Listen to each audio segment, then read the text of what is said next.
Ayong adlaw, magandang araw. Kape muna tayo.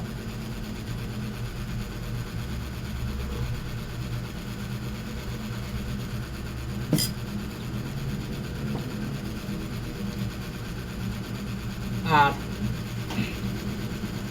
tungkol po ito sa number verification sa eligibility na ayaw talaga ma-verify. Ang number ko kasi na ginagamit sa cellphone ko dalawa. May smart, may dito SIM. Ang smart ang una kong ginagamit pag verify. Ngayon ayaw ma-verify. Ang ginawa ko naman, yung dito SIM na naman, ayaw pa rin ma-verify. Kaya ang naisip ko, baka bago ang gusto, baka bagong SIM ang kailangan, ay bumili ako ng smart na bago. Ni-register ko sa smart. Pagkatapos na ma-register, yun na, ginamit ko na sa number verification sa eligibility. Ngayon ayaw pa rin. So baka ang dito, bumili na naman ako ng ditong bago. Ngayon ang nangyari, pina-register ko, ginamit ko na naman sa number verification sa channel, ayaw pa rin. Namroblema talaga ako kasi gusto ko nang mag-upload ng videos.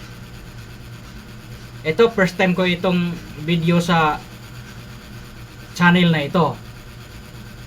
Kasi ayaw ko munang mag-upload kung hindi ma-verify yung number verification ko sa channel, kasi hindi tayo makagawa ng thumbnail na maganda.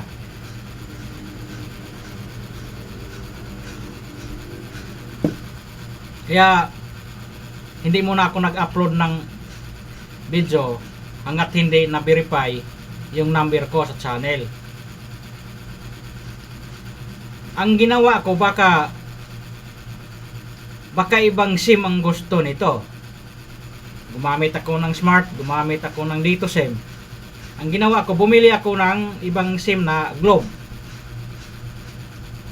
Bumili ako ng Globe, pinaregister ko. At sinubukan ko doon sa number verification.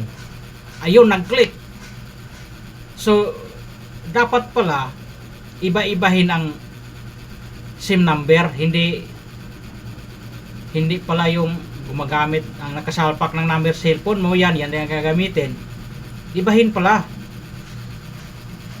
Kaya ang dapat ninyong gawin kung namroblema kayo, kasi marami akong nakikita din na namroblema dyan sa number verification kasi ayaw daw ma-verify, ay bumili na lang kayo ng ibang SIM number. Ibahin nyo. Ako, 3 SIM ang nagamit ko, smart, dito, Globe. So iba-ibahin nyo na lang yung mga SIM na number na gagamitin nyo para ma-verify ang inyong channel verification sa eligibility. Okay, hanggang dito na lang ang ating pagtalakay. Okay, maraming salamat po.